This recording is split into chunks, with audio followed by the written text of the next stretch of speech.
Okay, what's up guys? Game Funeral Games here, and I'm here with two special guests for this week's Drama Scripted Saturdays. I'm here with my friend Jay Wiggs, and I'm here with my other friend Blockbuster Tibbs. And we're going to give you our thoughts on this week's Past in Wrestling. We're going to start with Raw. Alright, so Raw, the big story coming out of Raw was CM Punk and The Rock having their first promo exchange leading into their Royal Rumble match. I thought that the promo exchange was really good. I thought that The Rock came and did his usual shtick thing that people like or dislike, but also CM Punk didn't, make it so much so that he wanted to be better than The Rock. He just wanted to establish the fact that he was trying to sell a fight. And that's what I think they both did. They both definitely sold pay-per-views with their promo, with The Rock coming out with his lines and his chants and people getting behind him, and CM Punk sitting there and being intense and staring in his face and actually looking like he's absorbing the words that The Rock's saying, as opposed to whereas a year ago where John Cena was standing there and laughing in his face for "How dare you promo against me." CM Punk coming back with the line of all lines of "Your arms are too short to box with God," which the great Nas once said, and I think that their intensity sold it very well. I think that The Rock built up CM Punk as a credible opponent, as opposed to him saying that he can't lace his boots. I think that with them building each other up, that's going to only make the match that much more better for people to watch. Also, the promo that he did before The Rock was pretty cool. Yeah, it was like a mini pipe bomb, but just and the little mix of getting heel heat, saying that little Jimmy gets more push than Tyson Kidd. Which is very true. Yeah. And that's a sad thing. But I like the the pipe bomb Junior promo that he put out, because he wasn't so much breaking the fourth wall like he did with the original pipe bomb promo, which was why people were so up in arms when it happened. I think that it was good because he established himself as a heel, and he gave his motivations as to why he is who he is. And it wasn't him just saying, "Oh, you're from insert city name here and your sports team sucks." It was him saying, "I genuinely dislike you guys, but I only do this because I like doing it. I'm only in this business for myself. I'm not in this business to entertain you." I'm not in it for you. If they were in it for you, how come they don't share their paychecks with you? He was very direct and very blunt. And it came off being real. And that's what I think that promo. I think honestly, and I'll probably be the only one that says this, I think that promo was better than the original pipe bomb promo, because the original pipe bomb promo was for him, he was really getting a lot of things off of his chest, but at the same time he used a lot of insider jargon, a lot of things that the masses of the WWE doesn't really understand or know about. Yeah. But he was still a heel then when he put that promo out, and he turned himself face with that promo, even though he wasn't really trying to do that. He was more or less just venting, but he turned himself face with that promo, and that's why we got face CM Punk for a while.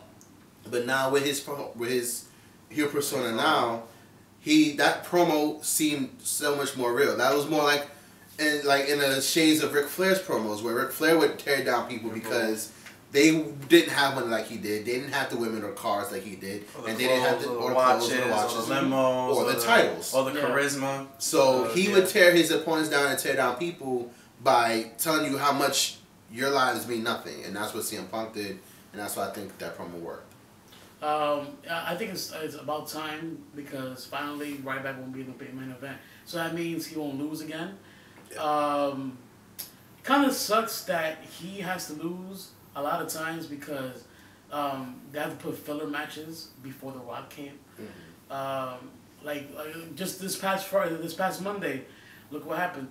Ryback was another TLC match with CM Punk, and what happened? Shield again for how many times in a row? Shield stopped him, even though the bump that he took was pretty damn nasty. Yeah, and for all you Goldberg fans, Goldberg would never take that bump, never. The biggest bump that he took was freaking the taser. Right.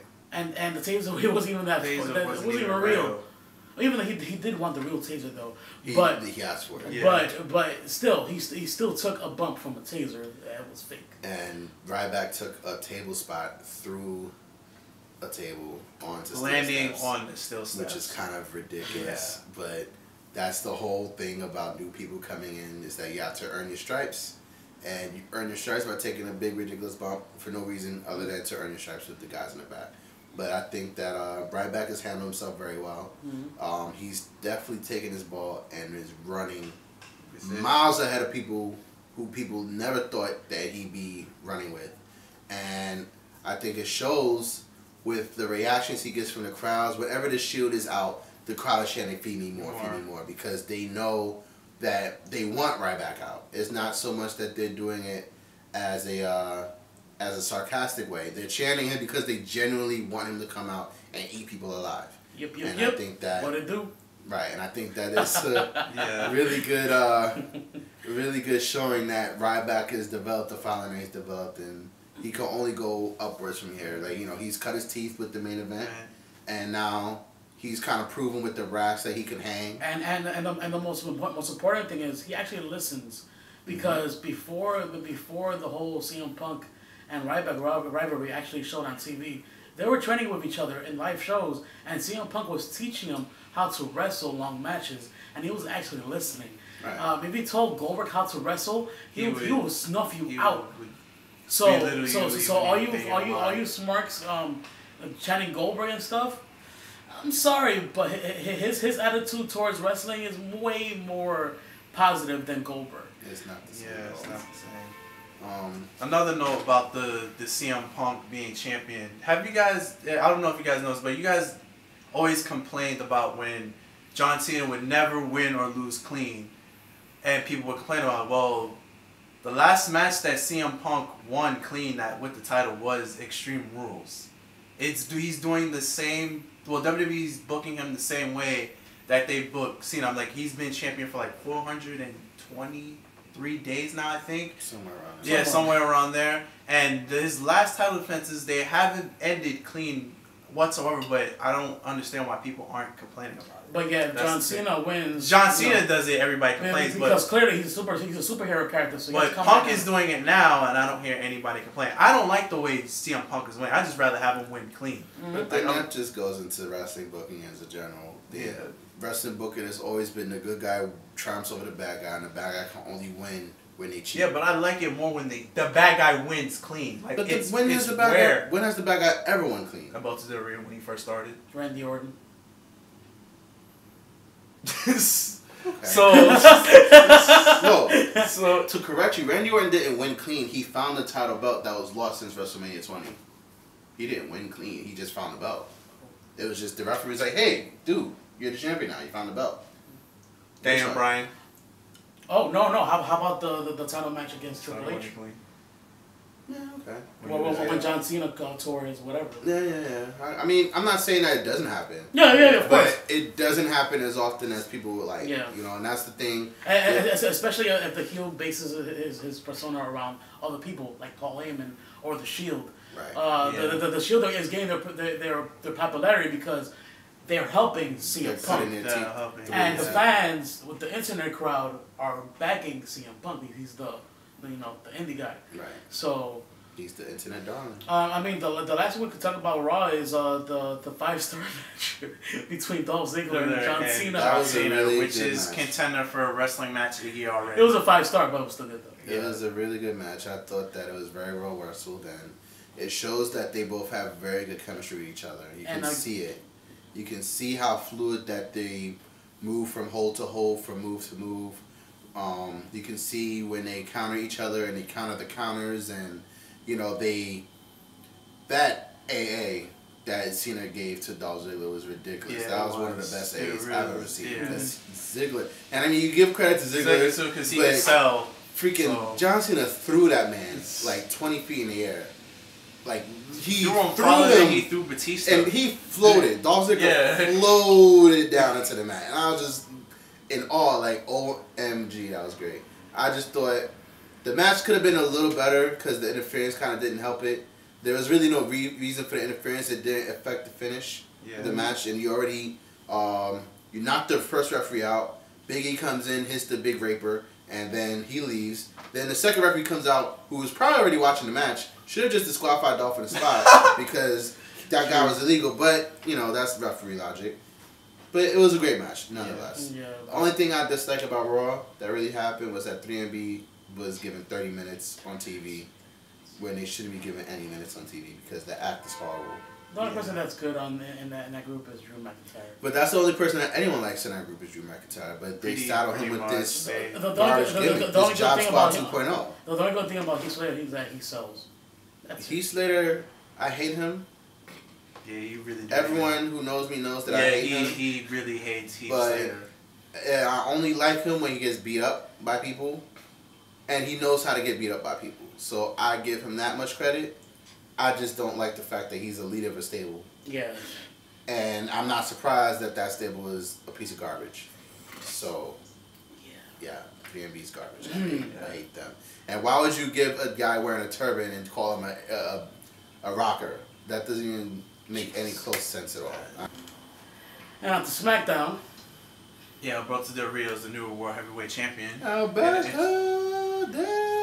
And a very interesting finish to a last man standing match. I like the finish. I enjoyed the finish. And WWE spoiled it days before.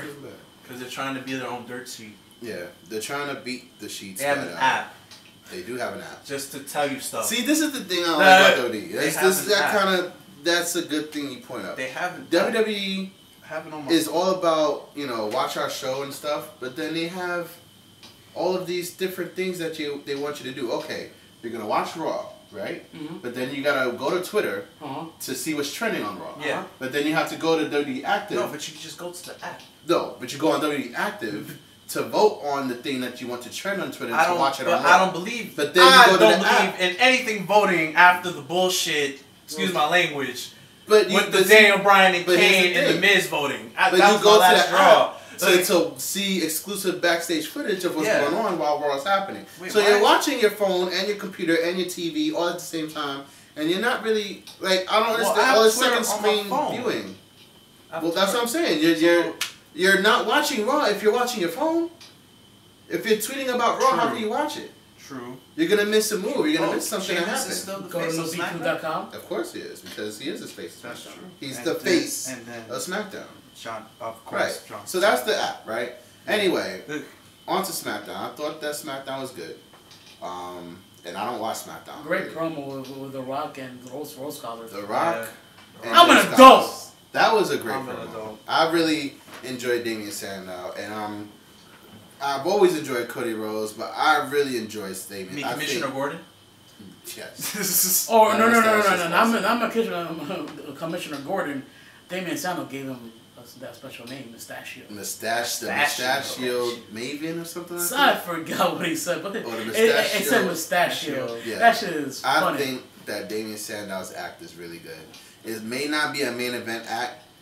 He may have to tweak it, but his act for right now is really good. It serves his purpose. He understands this. He seems that he knows what his gimmick is supposed to be, and he's going to be that gimmick. He's not trying to. It doesn't seem forced with him. Yeah, it's natural. Right. Like You see how some people like who's an example? Like when they had Curran White, and Chavo Guerrero's Curran White, you just know that was forced because it wasn't him, and it would never be him. But it was just something that they thought would get over, which wasn't going to get over because he wasn't selling. He tried. He tried his best to sell it, but it just wasn't going to get over.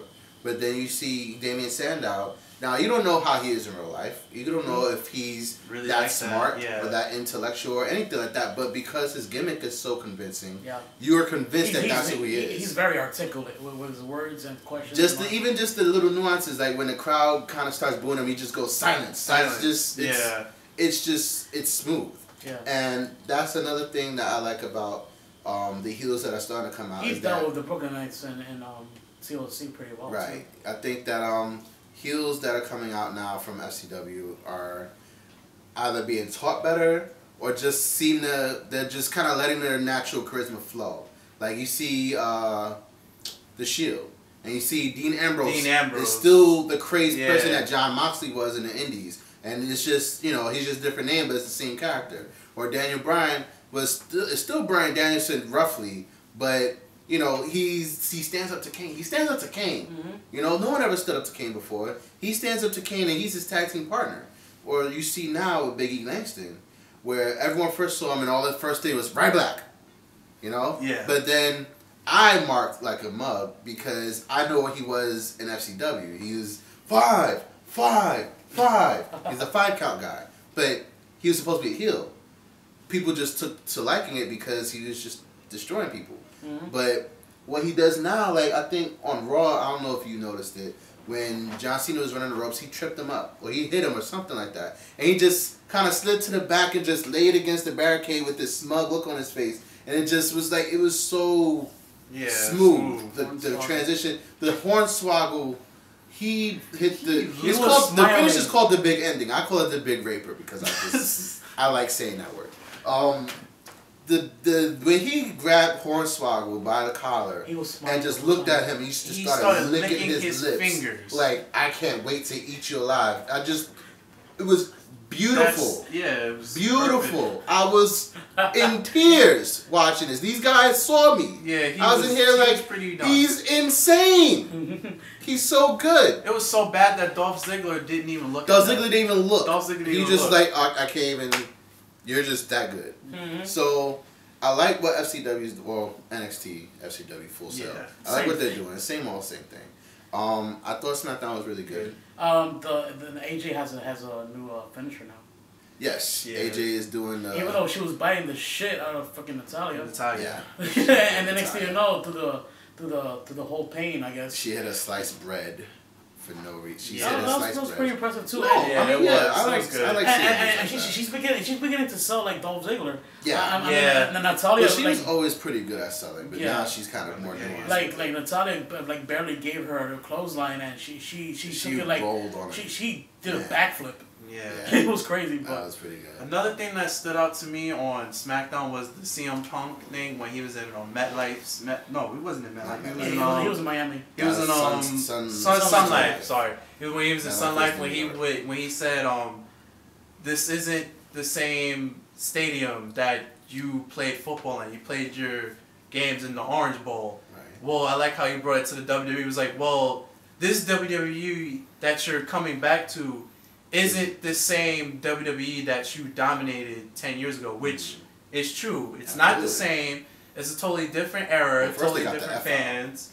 And it's almost a totally different company. A whole different company. I like that how he put that in his promo. I thought that CM Punk's promo was really good. I thought that The Rock having his promo with Rose Gold was really good. It just seemed like he was having fun. It pretty much pushed the Rose Godders too because again, Damian Sandow in the past year, he had a promo versus DX, and now The Rock. It's pretty good that actually kind of pushing them. That's good company. Yes, That's good company to talk against. Yeah. And also, I just have to give a shout out to my man Claudio Castagnoli, aka Antonio Cesaro, hitting Swiss Death on Randy Orton. I'm marked because I love Claudio. He was my favorite guy in the Indies, and I thought that WWE would ruin him, and they haven't so far. And I'm really glad that they've... I just hope that they stop doing the whole I hate America thing, because that's what all foreigners do. And that's annoying. But SmackDown was a good show. And the last match, Brought to the Rio and the Big Show and the Last Man Standing match. It was an awesome match. I think it was like a 20-minute match. It was pretty good. It was a pretty awesome match. It was tame as far as Last Man Standing matches usually go, because you usually see color, but they're not doing that nowadays. You usually see a little bit more chaos. They were kind of just hitting a move and then waiting for the 10 count. Hit a move and wait for the 10 count. But the way that they sold the moves, and especially Del Rio, you gotta give him a lot of credit because he sold a lot of that offense that Big Show gave him, especially the knockout punch. Put him out, and then the only way that he was able to get on his feet is he rolled out of the ring, and technically his feet touched the ground. And I thought that was a really nice touch to the match. I thought the finish was very interesting. It was a unique finish. I've never seen it before, and it was really good. Because how else are you gonna put the Big Show out but bury him under a bunch of stuff he can't get out of? And I thought it was a good match. Because what could he really? He can't cross arm breaker him into a 10 count, and as you could see from the TLC pay-per-view, not gonna hit him with a chair. It's not gonna put him out. You gotta do something ridiculous. And definitely one of the main reasons why they changed the title is because Sun Cara failed as a Spanish, entrepreneur The Spanish ambassador. and Rey Mysterio is definitely Too old and fragile.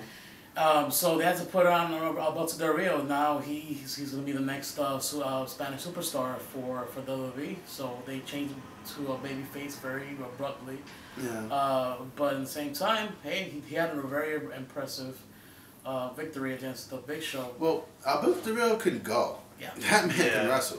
He's really good. And the only thing that really holds him back is his character's never really changed from when he started. Mm-hmm. He's always been suave Mexican royalty or pseudo royalty, and he's never really developed a character beyond Destiny. That's all he really does. Yeah. And now it's going to be Destiny meme. Right. Now it's really going to be interesting to see what he can do as a babyface and as World Heavyweight Champion moving forward towards Royal Rumble and possibly WrestleMania. Right.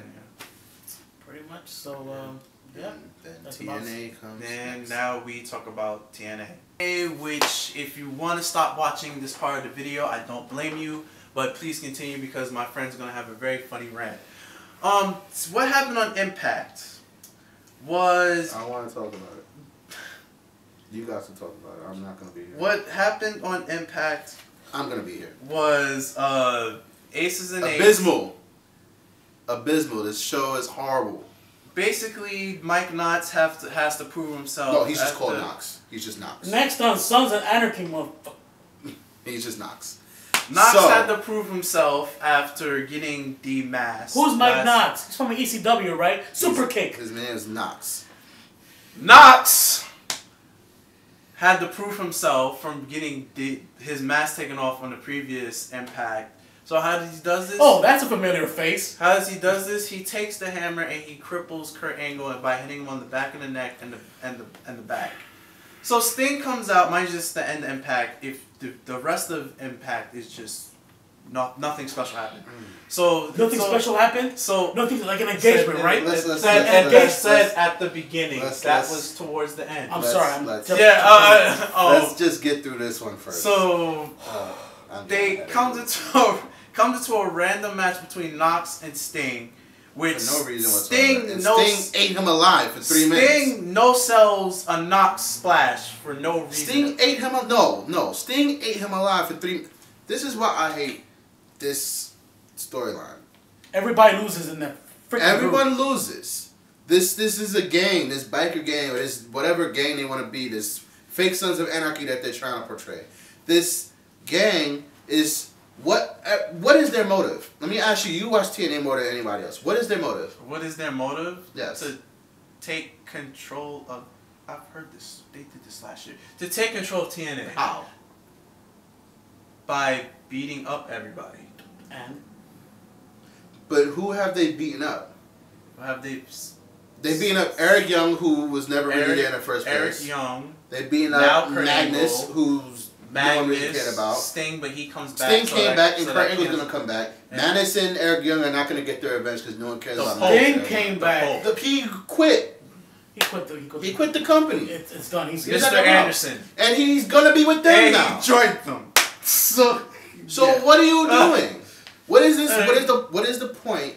Sting came back with one bat. Sting came back after being hyped for 3 weeks of one. What was it? 1-3-13? Only to unveil a no-name wrestler. He didn't. He came back, right? This is last week. We're talking about last week. He came back during a cage match in which Kurt Angle and Samoa Joe won when they had a 2-on-1 advantage for half the match.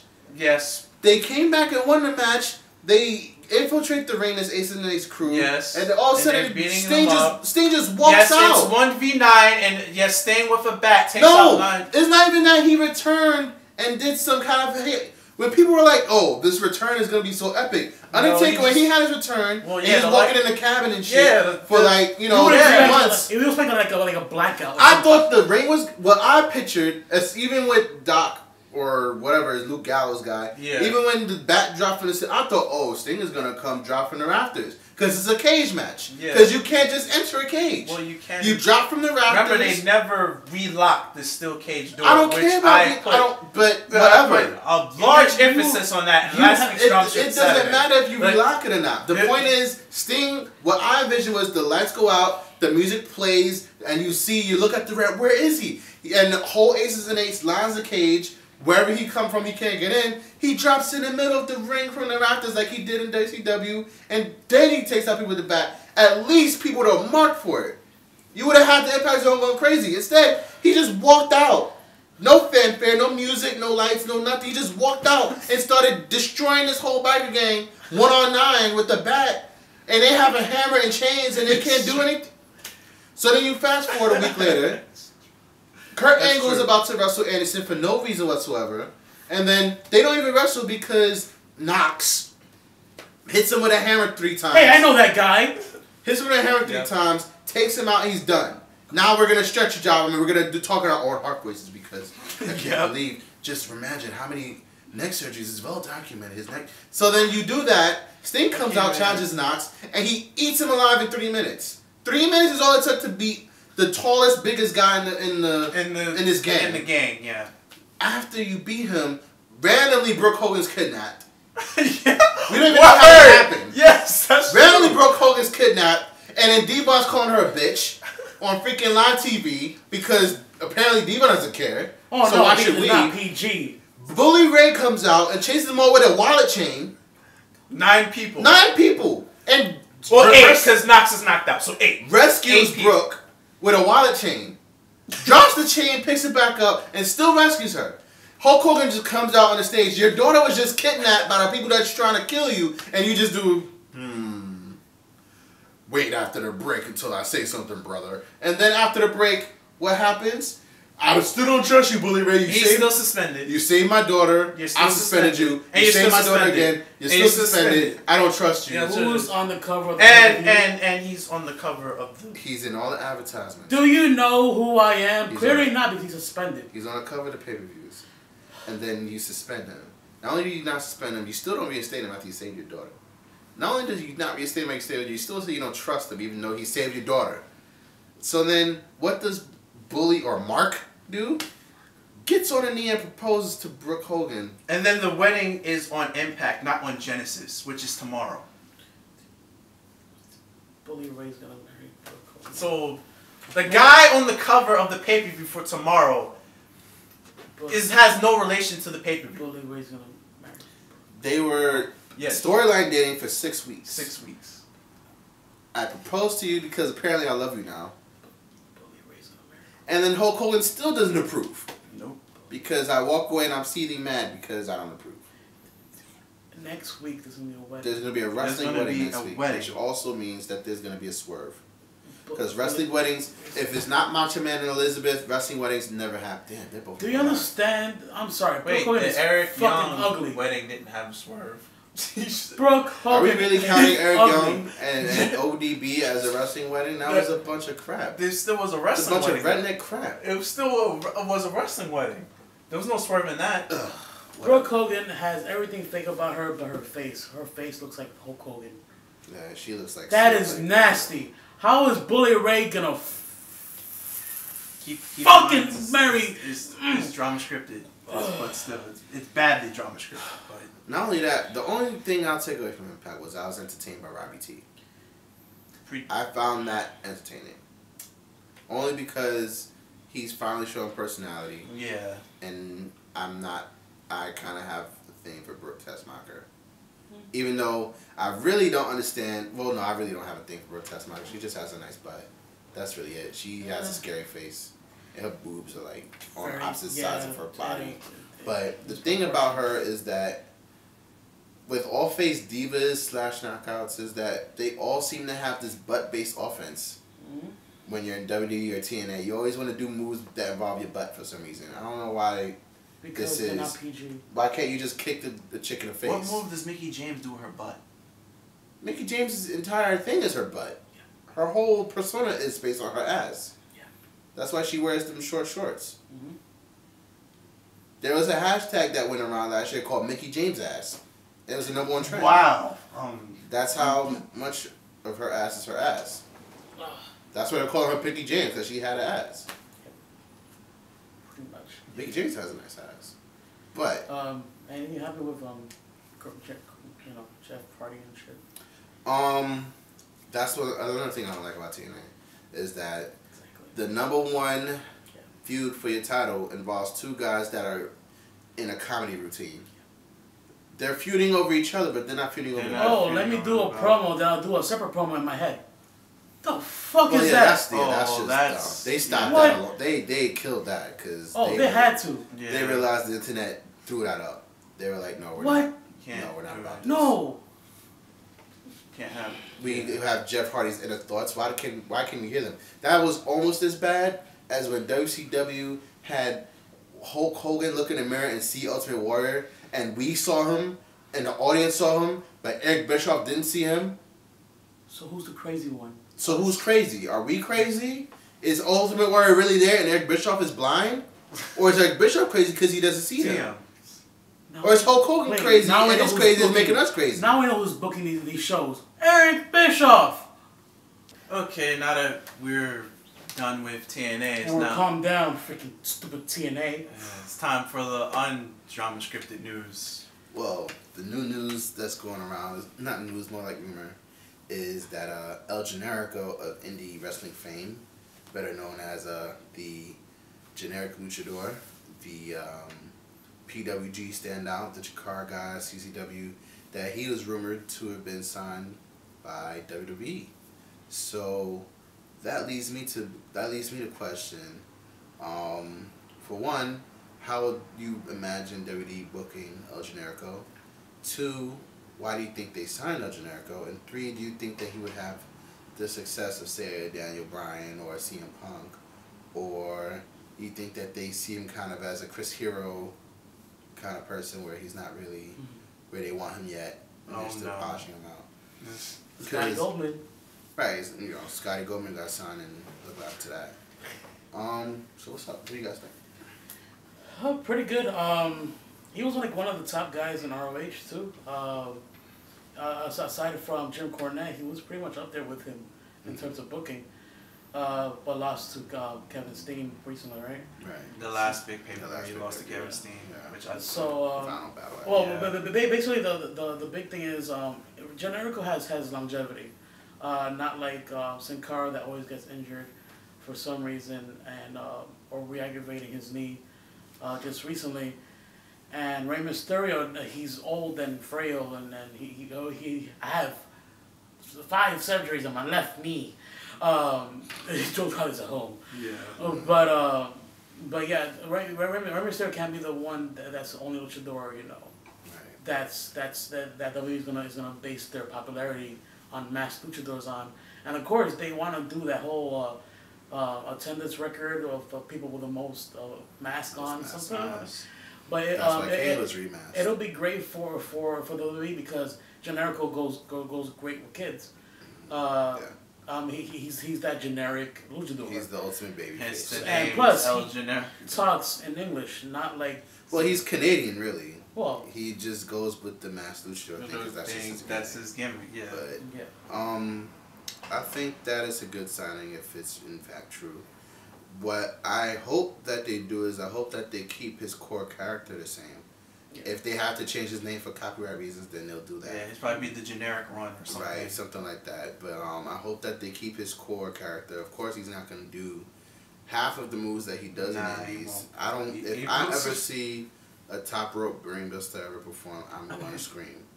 If I ever seen that performed on WWE territory, anywhere. Yeah, I'm a FCW, NXT, anywhere. If I ever see that done, I'm going to scream because it's in the game now. There's a DLC that they did. They gave the top rope brainbuster, but I mean, with that said, I hope that, like I said, that they keep his core character the same, and that you know, if they have to tone his style down, that they don't take so much away that it strips him of him being El Generico. Much like with Pac just debuted on NXT as Adrian Neville this past week. If you have Hulu Plus, that's how you watch it, or else YouTube it or whatever. He's still calling himself the man that gravity forgot, which is interesting. And it's also interesting because Pac never really talks, and he started with the promo because he has a very super thick Cockney accent, so he doesn't really speak because, you know, his accent kind of gets in the way of him speaking. Like, he kind of sounds like Mason Ryan when he speaks. I mean, if you know how Mason Ryan speaks, then you definitely. That's word. That's so. I hope that I know that he's not going to be doing any double moonsault foot stomps or anything like that. But if they're still calling him the man that gravity forgot, then that leads me to believe that they're at least going to keep some parts of him who Pac is. Yeah. Much like with Chris Hero, he's Cassius Ono, which I hate. Oh no. KO. Never going to call him that. But with the spinning elbow, he still does the rolling elbow, which is awesome. Even though they now give it to Wade Barrett, which is going to destroy him. What's the point of what's he going to do now? But even with that said, look at the standouts from indies now that are in WWE. You have Claudio Castagnoli, who's the U.S. champion, as Antonio Cesaro. He still does Swiss Death, which is, if they took anything away from him, I'm glad they didn't take that away from him. Because he's not going to do a UFO. He's not going to do a Ricola Bomb. Well, I think he'll is maybe a special situation that WWE may let him do a UFO. But he's probably have to be pushed to the moon, and it's going to have to be probably a WrestleMania, and like a main event title's going to be on the line, and then you might see a UFO. Maybe. But there's a certain level of trust that goes into him performing that move, and I don't think that guys are going to give him that yet. Well, Randy Orton Randy Orton ate a Swiss Death, so that was pretty good. I like Randy Orton, what he's doing recently. Ever since he came back from his suspension, he's been putting guys over, and it's pretty impressive. Yeah. And he kind of has no choice at this point. Like, what else they're not going to give him another run for title. He can kiss that goodbye. Well, maybe because he's going to turn into a heel soon. Yeah. I don't see him really moving any forward anymore because of the second strike. And he's like his last one, he's gone. Right. So he's like, all right, I'll put people over because that's what I got to do. And I have a strange reason. So sometimes I predict these things, and sometimes they come true. The Shield has been beating him up a lot. What happens if he becomes like a leader? I don't want that. Oh no, because it'll just like be CM. It's just be like CM Punk taking over Nexus. I don't want that to happen. Like and he's already said it in the behind the scenes videos and on YouTube that he understands why they're doing it. Yeah. No, I don't. But I don't want that to happen. I don't want it to happen. Orton's been in one too many stables as it is. So for him to be a leader of a second one, and they don't need that. They don't need to have a leader. They're being just fine getting over being the three guys, three renegades, which is also a thing because you have Tyler Black and John Moxley, aka Seth Rollins and Dean Ambrose, is part of the Shield and their big act. Daniel Bryan or Bryan Danielson, he's a tag champion. CM Punk is the world champion. 423 days, I think. So, I mean, you have a lot of indie stars that made their name in other places come into WWE and they're making a name here, which is very interesting to see. So, that leads me to ask, who do you think is next in the indies that WWE might have their eye on, that WWE might think to sign next or might feel the need to move on? It would be a breakout person from the Shield. I think so because with Dean Ambrose, Seth Rollins, and Roman Reigns have their own personalities, which makes them great because they're not drones with the same mind. Dean Ambrose is the voice. Yeah. Roman Reigns is the muscle, and Seth Rollins is the one with the technical skills. Yeah, he's the bone. He's not a talker, but his technical work and wrestling go back to ROH days. As Tyler Black, he was pretty good. Yeah. But definitely Dean Ambrose, I see him as a kind of like a Daredevil, kind of Mick Foley kind of style person because he's done the hardcore stuff in the past. Like Daniel Bryan said, I'm blind from whatever. Ask Dean Ambrose what he's gone through. Yeah. CZW beat him up. I like Dean Ambrose to break out next because he just has that deranged look that's unique that WWE hasn't had in a long time. No, again, the last one was Mick Foley. It was Mick Foley, right? But his style and his look and his kind of like his whole overall thing kind of reminds me of kind of a Roddy Piper kind of guy. Yeah. Where he's not the biggest guy, he's not the strongest guy, he's not the fastest guy, he may not be the most technically sound, but he can talk circles around people, and he just has this demeanor, this crazed demeanor. He gets this look in his eye. The little things he does. His hair is all messed up, but he ruffles his hair. He has this stance about him, and he delivers the triple powerbomb. He just looks like he's not there. And I think that if WWE chooses to capitalize on him being like, you know, the new Brian Pillman, like the loose cannon kind of unstable character, I think that they could make a lot of money with him. I think Silent Black, just for the fact that since they're going with the whole CM Punk style, CM Punk and him are very, very similar. I thought that they were gonna bring in Tyler Black as CM Punk's little brother. That was something that I've said for like ever since he got signed. I thought like, and then they started kind of dressing him in the same kind of attire, and they gave him kind of the same kind of rocker image that CM Punk started. I'm like, they're gonna make him his long lost brother, and I'm gonna get mad because it's gonna be stupid and no one's gonna believe it. That'd be something that the other company. And he's gonna be like the anti CM Punk, where he's gonna be all drugged up and messed up, and you know, I was just like, they're gonna really just.